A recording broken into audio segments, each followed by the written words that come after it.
This is Joy News, your home of independent, fearless and credible journalism. Welcome to Joy News Prime with me, Emefa Apawu. In our headlines, petroleum consumers cry out as fuel prices hit an all-time high, with some products selling for as much as 23 cedis per litre. If I fill first, it was 350, but right now almost 600 Ghana cedis. If I fill this car, well, I don't make money. We are filling it, and the rate at which it is increasing, that is our problem.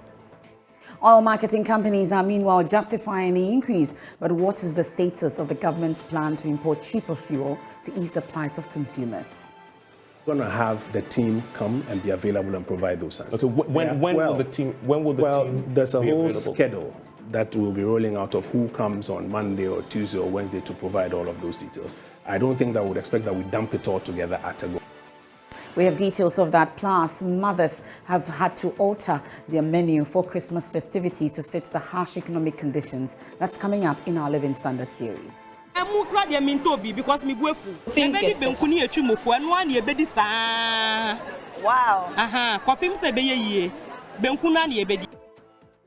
And we are live in Nima with some drivers and passengers as well. And then also Ministry of Food and Agriculture to start carting food from the farm gate to Accra and other urban centers as part of measures to arrest the increase in prices of farm produce. Dianebo I won crano enya ketwa. Body free a foam ediba se we also Accra no. Ebedru has na ne bo no abo hu mienu miensa. Nti wudi twam akonkra there is abo hu beedu. And then much later, Minority Leader declares there's no going back on the motion to remove Finance Minister Ken Ofori-Atta, calling on NPP MPs to join them vote against the minister. This side, we do not have the minimum threshold to succeed in Essential. And I'm aware that there are reasonable people opposite the aisle who share our position but are afraid to be seen offending the president. But will the minority back down if there's a commitment from government that the finance minister will leave after the budget and IMF talks? The minority leader is saying that he wants some assurance that maybe the finance minister may be on the 31st of December. And if he has that assurance, they think that it may not then be necessary to pursue this. It's a window of opportunity that is created. Another top of their eight will bring you Prime Business with Pius Kojubaka. And as the cedi appreciates by some 20 pesos to the dollar, economists cast doubt about its sustainability. And then Prime Sports with Musbao. 19 days to the World Cup in Qatar, Sports Minister Mustafa Yusuf is tight-lipped on Ghana's budget for the Mundial. The budget is for the entire tournament, and as far as where we are going to reach will determine how much we are going to spend. So until we finish the tournament, we can't tell you how much we are going to spend. That and more coming up in Joy News Prime for today. We're live on DSTV channel 421, GoTV channel 144. Please stay for details.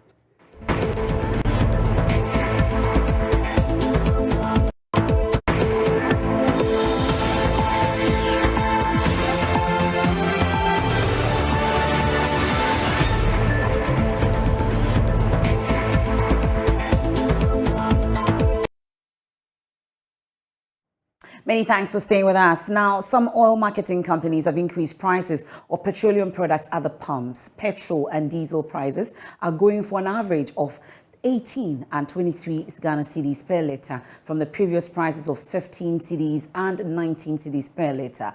They attribute the significant increase in the price of fuel to the sharp depreciation of the cedi over the past 2 weeks. Presently, the price of crude oil on the world markets is relatively stable, selling at $94 per barrel. Teachers are suffering. Teacher trainees are suffering. Nurses are suffering. And nursing trainees are suffering. Patients are suffering. Students are suffering. Traders are suffering. Pensioners are suffering. Drivers are suffering, contractors are suffering, civil servants are suffering, and farmers are suffering. Fishermen are suffering, and industries are suffering. Artisans are suffering, and kayaye are suffering. The disabled are suffering, and men are suffering. Women are suffering, and children and Ghanaians as a whole are suffering. Well, drivers indeed are suffering. Some of them who spoke to my colleague Richard Kujanyako says they are unable to break even. On the streets, we are here at the fuel station on the board, the Total Energies board. Super is posting 17.99 Ghana cedis per liter. Diesel has crossed the 20th mark and it is now 23.49 Ghana cedis per liter. And it's got a lot of people talking, it got a lot of people worried. We've been engaging a section of the public, some drivers and people that use fuel for their activities. If I fill first, it was 350, but right now almost 600 Ghana cedis if I fill this car. Yeah. How is it impacting on your activities? Well, I don't make money. I don't make money. You know, sometimes you would drive all day, and even fuel money cry you will not get. So if fuel prices go high, things to go high. So at least they should do something about the fuel prices for us. We are feeling it. And the rate at which it is increasing, that is our problem. Formerly, it's increased in bits. So with maybe 2-3 weeks, you know how to manage and then get to level. But then the rate it is increasing is too much. Just after he has spoken, it looks as if we are rather going from the west to west. How do you make ends meet? Now, do you make profit at all? Well, now it is not about making profit. It is about praying to God to get something to eat. Because as I said, you get up in the morning, you have kids in the house, your wife in the house, and you leave the house with this 150 that I bought this morning. I'm even praying to God that I will break even. Normally, I feel a car for one tree car when is for. But me electronic, me TV, home, radio, and I'll be the machine, but then shoko. I'm so me cut off kakra be. The fu and 5 cedi. Normal lanka 5 cedi lanka was stroke kakra. Here measurement na. Kaya cost stroke kakra. I say 5 cedi and I made that. The way say me thought a 5 cedi count. A giant fu and affect you na. And ya one kaka nkwa. Yes we used to be. Tomu hwe na mo ye hu bibia mai. Na say no pay why to duane de. Duane ton ni bibia akosoro. Those are system bedding, nyam bedding, but baby I call the heading. Tomu hwe na mo nya bibia fa. Thank you. To say this is cost too much. Dinka ban hwe na o mo hwe no ontiso. Say this is na money cost too much. And then because we are to we are to Nina Sujina, this is any patrol.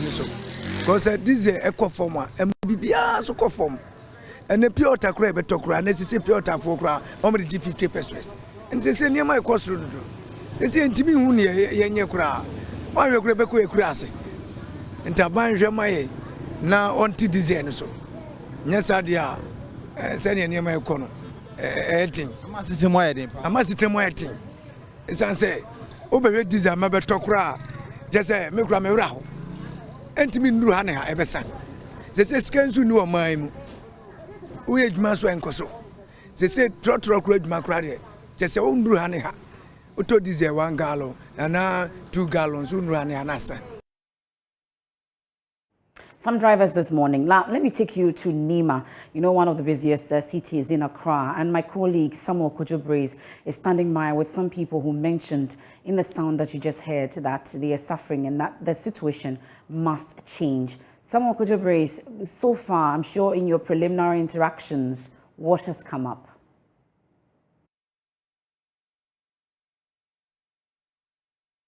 Well, so Emefa, just as the people were saying in the earlier video there, people are just complaining that it's difficult for them to be buying the fuel. Now, if you can see on the board behind me, super, that's petrol is selling for 17.99, 18 cedis.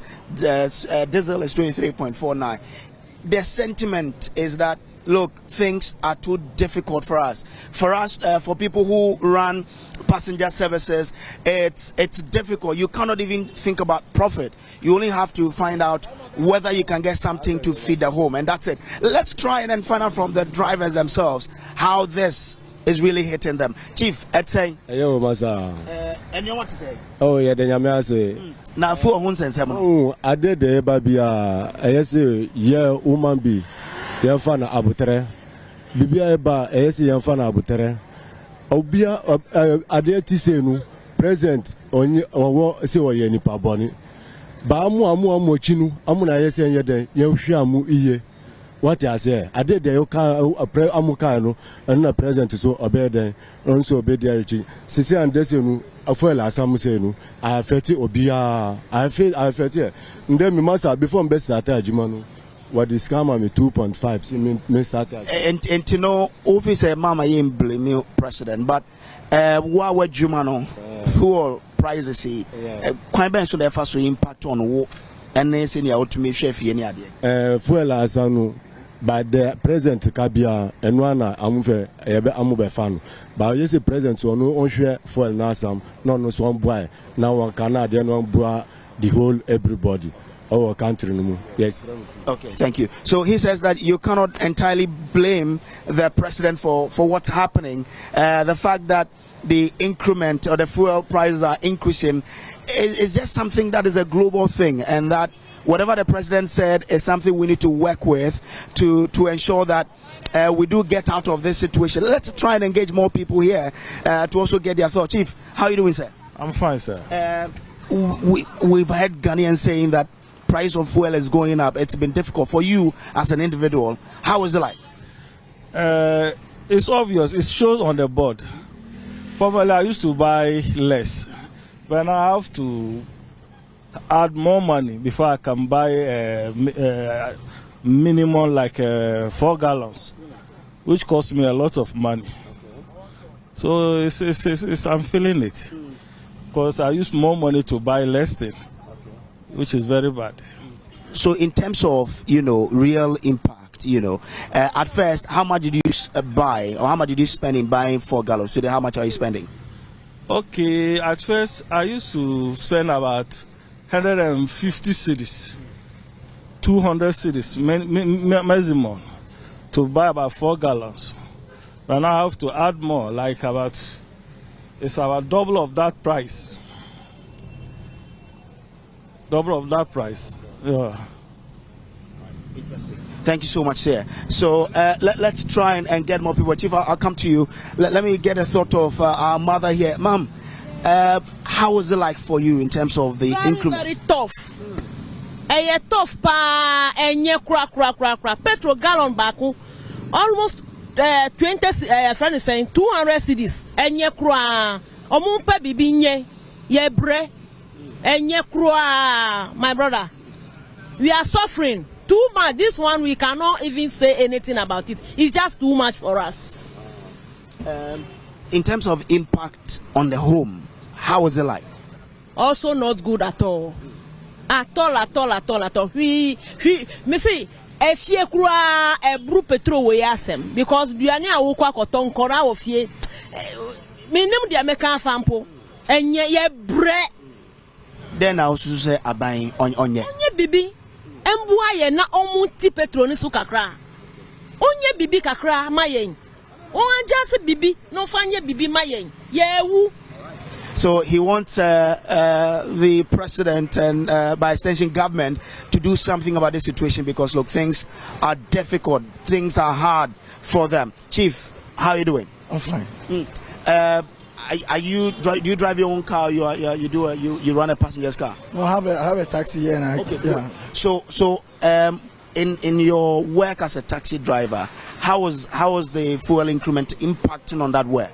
Oh, honestly, I don't know. When you ask me how am I should have said I'm not fine. Okay. But look at the price of the fuel. You understand? It's choking us now.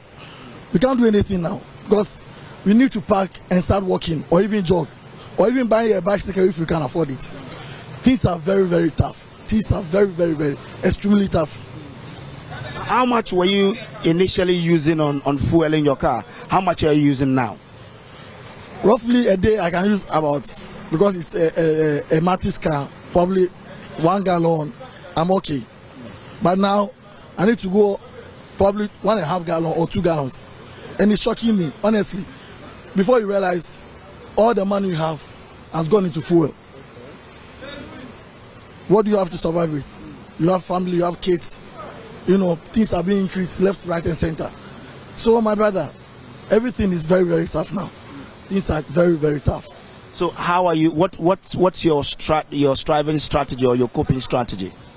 Honestly, right now, you can't say you are saving because there's nothing to save. You just, when you wake up in the morning, you thank God that you have life, and anything that comes, you go with it. Honestly, it's very tough.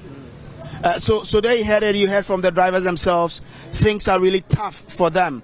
They have to double the amount they use in fueling their cars, and they are only calling on government to do something because these are not normal times for them, their businesses, and their families. That's my colleague. Thank you very much. That's my colleague Samuel Kujo-Brace. They're reporting from Nima here in Accra. Speaking of something or an intervention to be done or put in place, we'll be hearing from government shortly. But first, there's a statement also from the National Petroleum Authority, and it's captioned suspension of subsidy on residual fuel oil effective 1st November 2022. So it says the National Petroleum Authority wishes to advise the industry of the suspension of the subsidy on RFO effective 1st November 2022 until further notice. The suspension of the policy to subsidize RFO is in line with the directive from the Ministry of Energy as an interim measure to ease the financial burden on the Price Stabilization and Recovery Account. That's the PSRA. The policy directive takes into consideration the growing concern about the sustainability of the account to meet under recovery payment obligations for premixed fuel, that's RFO. You are hereby informed that the NPA will continue to compute and announce the price build-up, that's the PBU, of RFO for each pricing window, as it has always done into industry. Please note of the above and be guided accordingly. And the statement signed by Mustafa Abdul Hamid, Dr. Mustafa Abdul Hamid, who is the Chief Executive of the National Petroleum Authority. Meanwhile, we can hear from government now. It says its plan to import cheaper fuel has taken off. Kojo Ponkroma is Information Minister. It's a very similar arrangement that has already commenced, the exploration of which has already commenced.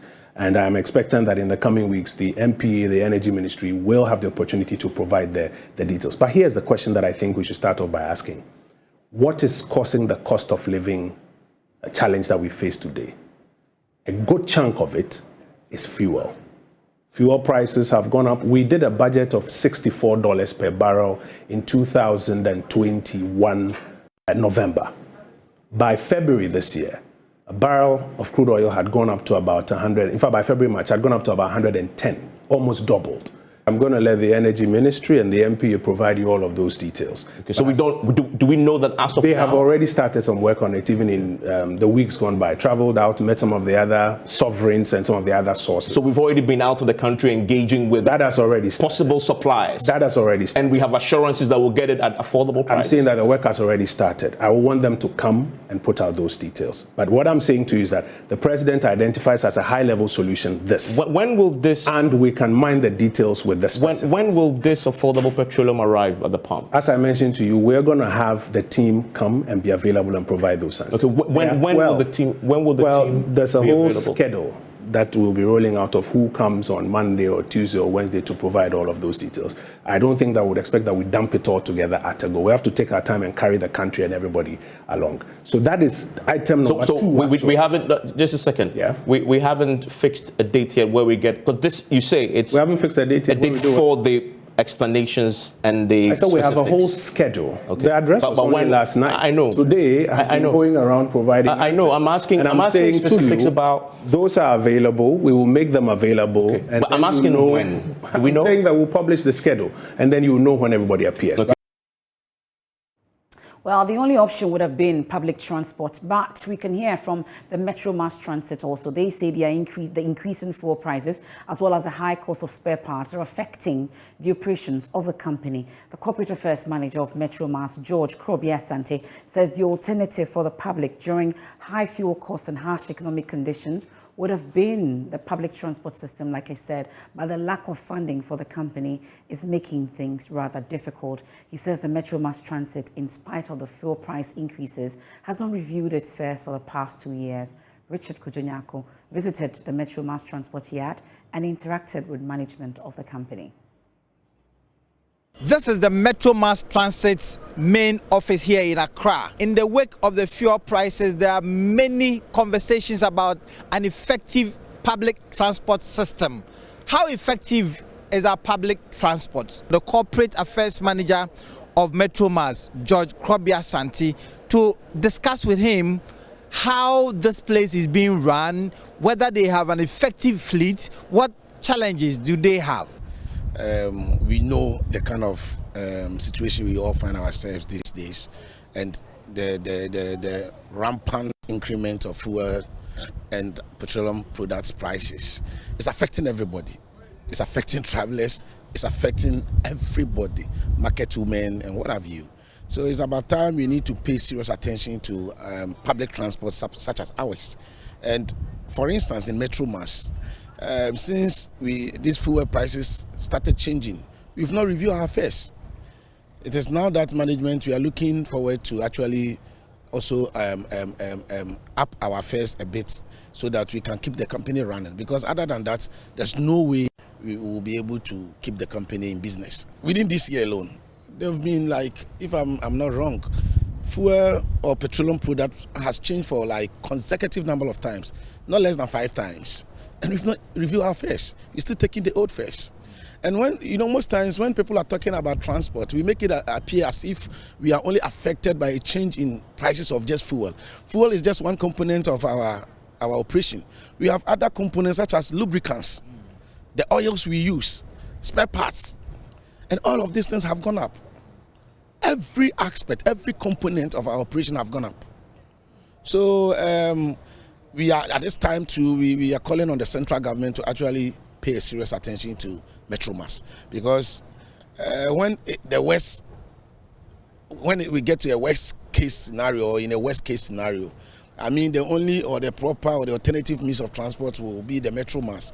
But in the current situation we find ourselves, it becomes extremely difficult for us to keep in business. Seen a lot of these buses that are grounded. I mean, how many of them? No, you don't just say they are grounded. Probably you may need further clarification to it. We have classification buses that are at the workshop.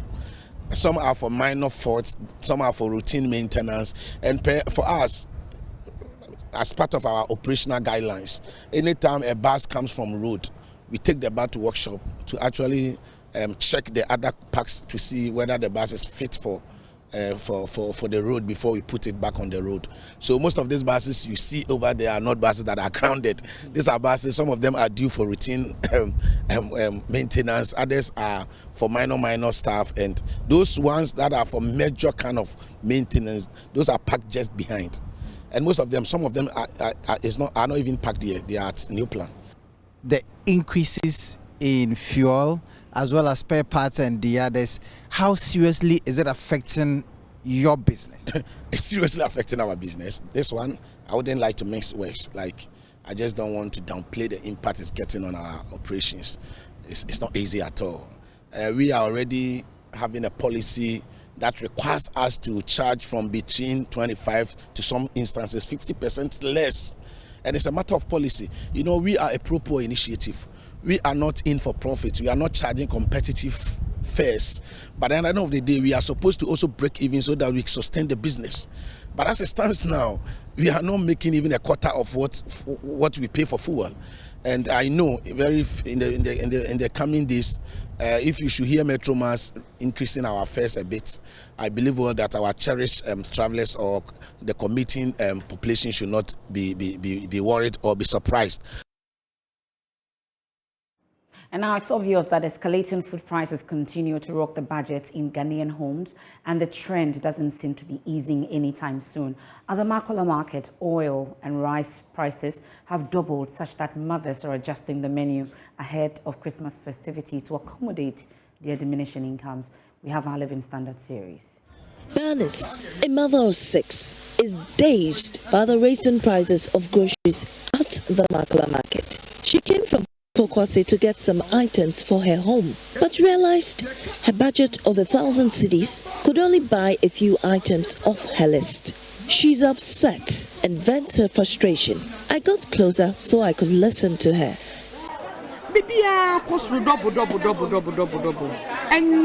The mother of 6 had to get cooking oil, but her preferred size was unavailable. Her gloomy mood worsened. According to her, the oil vendor said the price of the next consignment has already been increased even before it arrives in the shop. So Bernice will have to increase her cooking oil budget on her next market trip. When was the last time I was at market? Last week, Last week, I was here to get rice and oil. The sachet oil was 22 cedis, but today she tells me it is now 45 cedis. Look at what is remaining of the 1,000 cedis I came with. 1, 2, 3, 4. I need oil. I hope it will be sufficient. Otherwise, I will go home. 1, 2, 3, 4. Christmas is about 8 weeks away, but Bernice says Banku may replace the usual rice meals if the prices on the market do not fall.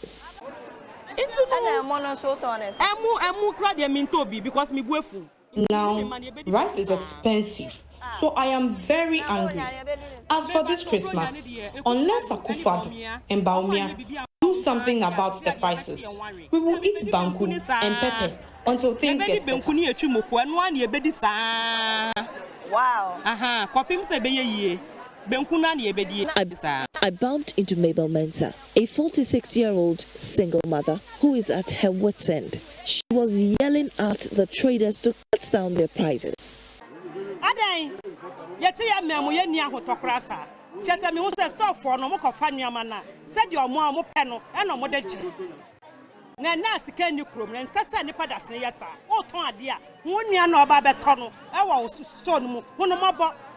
Mabel is also a trader and so understands that fuel and the depreciation of the cedi have forced prices to rise. But she believes traders are taking advantage of the current economic woes. She explained that her budget for her groceries had tripled, especially oil and rice. I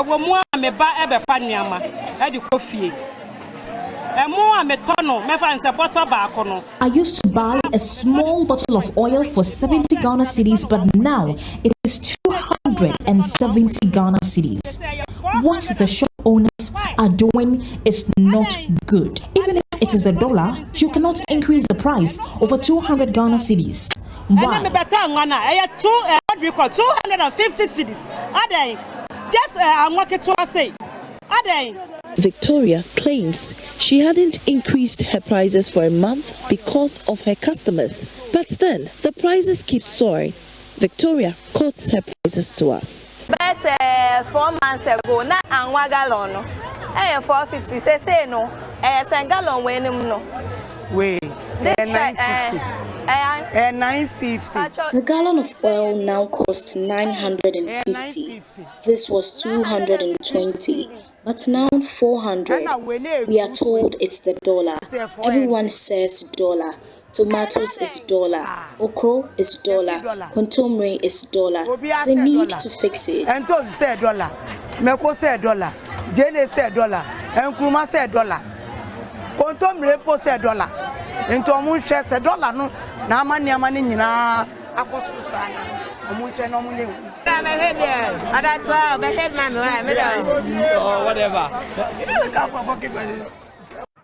On that living standard note, let's take a quick breather here on the Joy News Prime. Still to come, Ministry of Food and Agriculture to start carting food from the farm gate to Accra and other urban centres as part of measures to arrest the increasing prices of farm produce.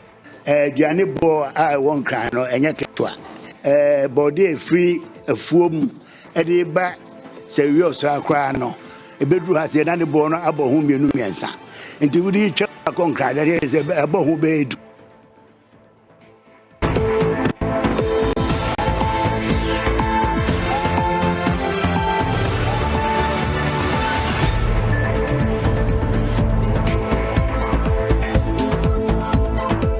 Welcome back. This is Joy News Prime. Many thanks for staying with us. Now, the Ministry of Food and Agriculture is expected to, as part of measures to arrest the increase in prices of farm produce and facilitate the transportation of food from the farm gate to Accra and other urban centres. Speaking to farmers and import dealers at Sekirioso in the Western North region, the Sector Minister, Owusu Akoto, argued that the move will bring what he calls a bumper harvest closer to urban consumers to make prices more competitive.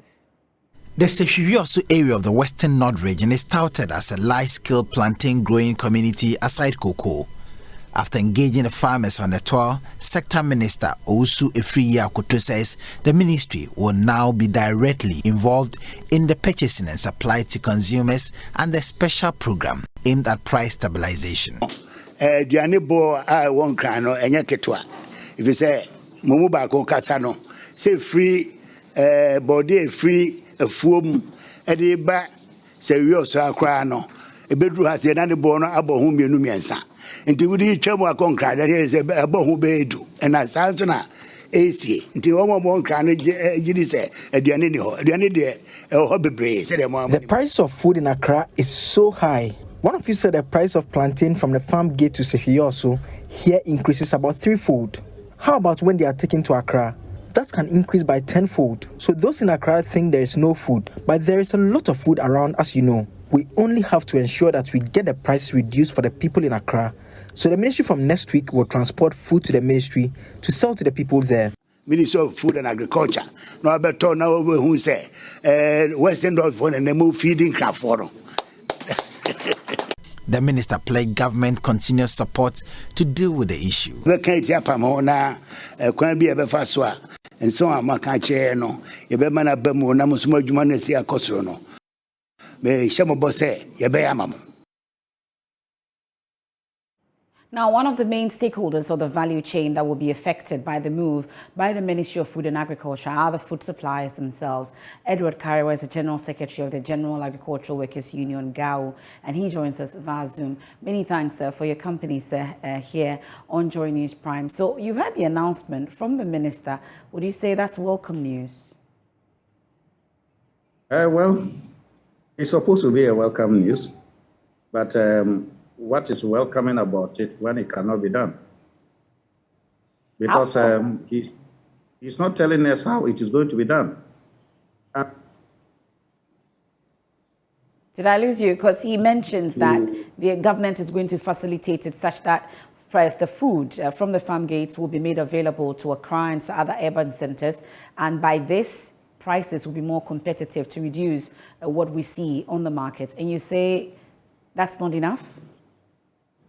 Well, it's not enough because the government has told us that they don't have money, and that is the reason why they cut down drastically their support to agriculture in 2022. The government is also indicating that, look, are they talking about only Accra or all the urban areas in Ghana? And if that is going to be the case, are they going to all the rural areas to mop up food and bring it down? You know, I think one of the things the minister is not making clear to us is that it is not just about the dynamics within the value chain. He has oversimplified it. And then even when you listen to him, he says that before the food comes from the farm gate to Sekirioso itself, the price will have gone up by about 3 times. When it comes to Accra, 10 times. So where is government going to get money to subsidize all this and make sure that the food, when it gets to Accra, is going to be cheap.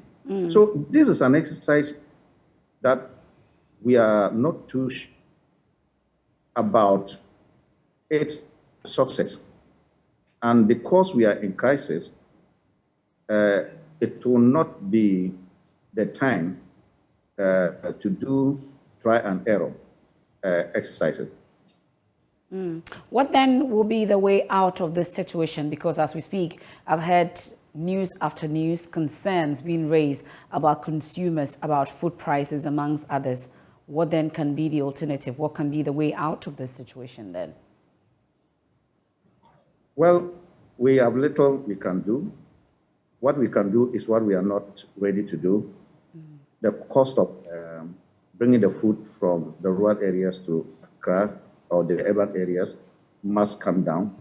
This morning, the price of fuel has gone up again. And if it continues that way, there's no way out that we can find a solution. But what I'm just trying to say is that the solution he's preferring is not a solution that is workable. Okay. You know, and we can't do a try and error solution.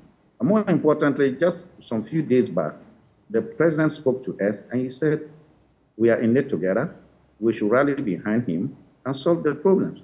So if we are going to rally behind the president, which includes his ministers, that is why the minister is speaking this way, we need to have transparency over all that they are going to do. And then he has to come to us openly to tell us the cost involved, you know, in doing this. Because we are not ready at this moment to waste money anymore. So that is the way to go. He should come and tell us the cost. But such announcements, before they come though, I'm curious. The likes of the General Agricultural Workers Union, the peasant farmers themselves, amongst others, this announcement was made in the Western North region. I'm curious, before such announcements are made, do we have extensive engagement with your outfits and others, at least stakeholders in the industry, on workable solutions around such situations? Well, we thought that is the way to go because we have an economy to manage. They are only our leaders. They cannot manage alone. There are relevant stakeholders within a particular sector. They must consult them. It is their duty. It's a responsibility. But unfortunately, this is not what is on the ground. You know, he has chosen to go there, to go and make that statement. He did it on his own.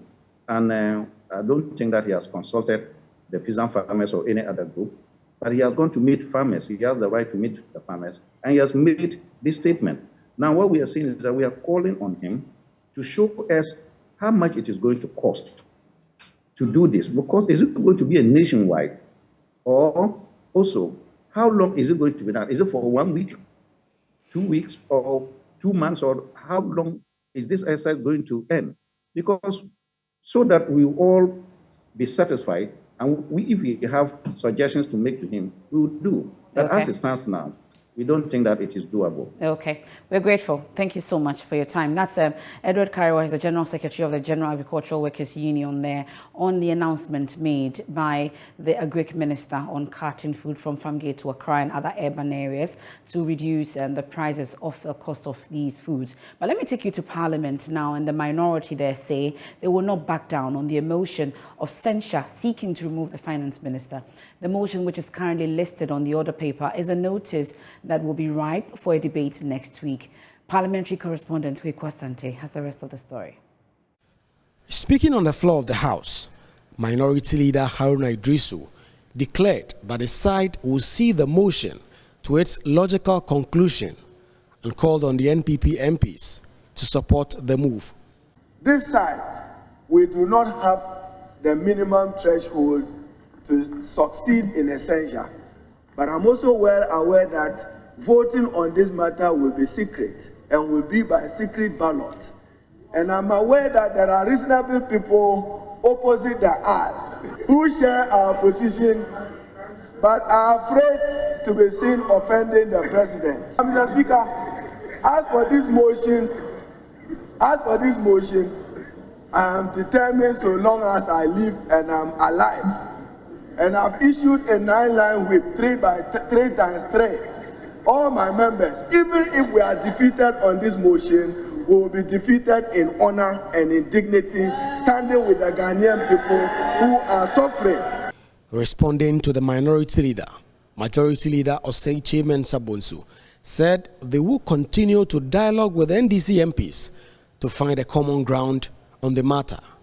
Mr. Speaker, the minority leader is saying that he wants some assurance that maybe the finance minister may be on the 31st of December. And if he has that assurance, we think that it may not then be necessary to pursue this. It's a window of opportunity that is creating. Mr. Speaker, we are in dialogue, we are talking, we are trying to see the best way forward. So the motion for censure against the finance minister is still on the other paper. It has been listed as a notice, and next week that 7-day notice period would have elapsed, and the minority leader or any member of that side may move the motion, after which it will be debated and a vote will be taken by secret. Remember, Finance Minister Ken Ofori-Atta is entitled to be heard in his own defense within the specific issues that the minority are raising against him. He can do so himself or may elect a lawyer. That is the contention of the Deputy Majority Leader, Alexander Afenyo-Markin. And that is where he has some concerns. Under our own jurisprudence on contempt, we allow the contemnor, the respondent contemnor, to be represented by counsel. And we have precedence in that. Because he is entitled to be heard. Right to fair hearing is a sine qua non thing. You cannot take it away from a respondent in a matter. For Joy News, Kweku Asante, Parliament House, Accra. Well, still in Parliament, the Minority Leader Haruna Iddrisu says President Akufo-Addo's address on the economy last Sunday was empty and without substance. Speaking to journalists in Parliament, the Minority Leader said the President should have accepted responsibility for the current predicament of the economy and not shift responsibility. The President failed to accept responsibility that he is responsible for the sorry state of the Ghanaian economy, and he is responsible for the wrench economy, which has consequences on livelihoods.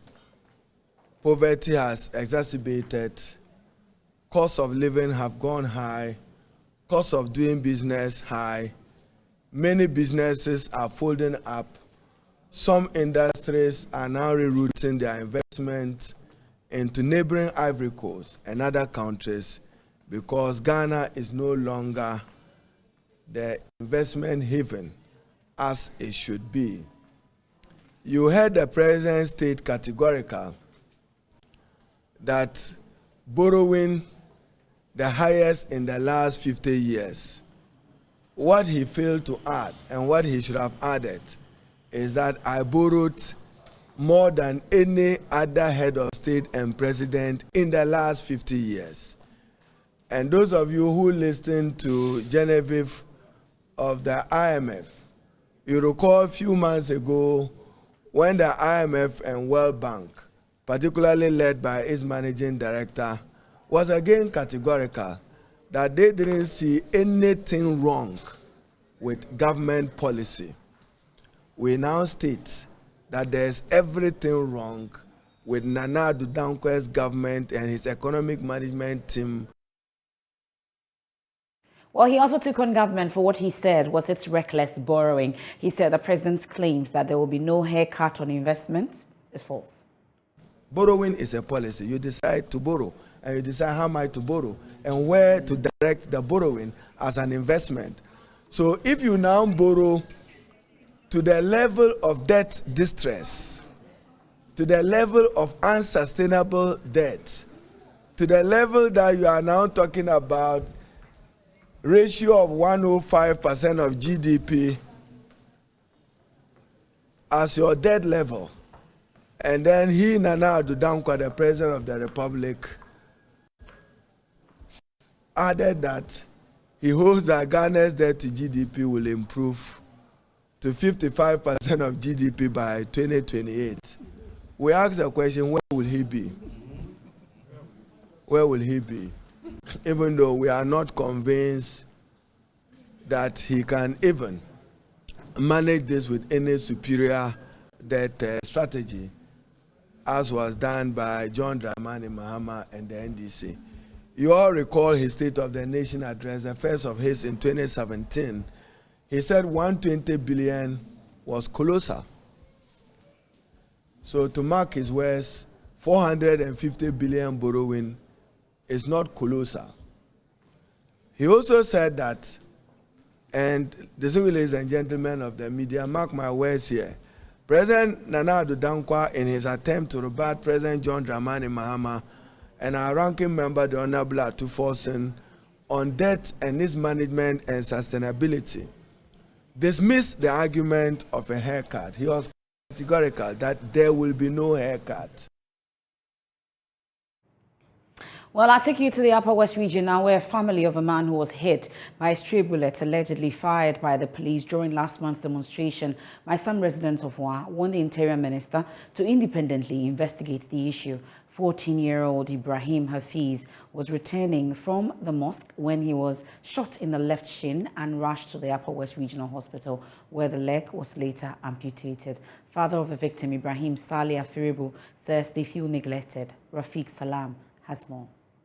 On September 16, 2022, 14-year-old primary 6 pupil Ibrahim Hafiz had closed from the mosque for Friday prayers when he bumped into a sea of RDU demonstrators protesting about the suspected ritual murders of 10 persons in the Wa municipality. The demonstration turned violent after the RDU allegedly broke into some stores owned by some West African nationals, forcing the police to fire gunshots to ward them off from the area. Hafiz was caught in the melee, and in an attempt to cross the road to safety, he was hit by a stray bullet allegedly fired by the police stationed at the community junction. The Wakabanya Model Primary 6 pupil was rushed to the Upper West Regional Hospital for medical treatment. The police were firing warning shots. When I got to the scene, I tried to cross to the other side. I was gunned down by a stray bullet. I became unconscious and later woke up at the hospital.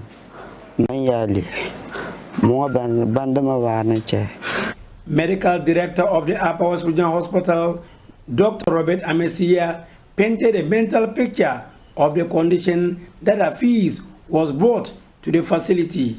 2 punctured wounds that communicated to each other. One on the anterior part, that's the front, smaller one. There was another one at the posterior part, which is the back, a bigger one. But during the surgical exploration, we realized that those 2 wounds were connected. I cannot for certain say it was a bullet, but I'm very sure that it was a missile wound because it's something that communicated. It means that it entered from one end, most probably the front, and exited at the other end. Initially, they thought they could save the leg and mounted an external fixator, but the plan fell through. Unfortunately, we were unable to, and the leg became gangrenous, literally meaning that it died off, so we had to subsequently amputate it below knee. He has since been in the ward, being cared for. The wound that he sustained after the amputation, and when the wound heals, he's properly rehabilitated so that he can acquire an artificial limb. Our clinical psychologist has been talking to him because if you have 2 limbs and you wake up one day and one is not there, that is something that is not easy for you to, accept. So the clinical psychologist has also been talking with him. At bedside of Hafiz, eyes close family members, including his parents. They cannot pinpoint exactly as to who fired the gun, but they can say Without any equivocation, it was fired by the police. We can say he was shot by the police because none of the demonstrators was armed. It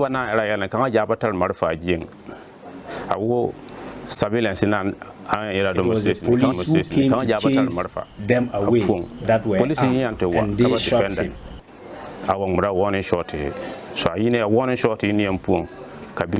Dakura Kobana, an uncle to Hafiz, is however advocating for an independent committee to investigate on the issue and the persons found culpable be made to face justice. That's what I want to happen is that it has been far too many in such instances of police using bullets rough.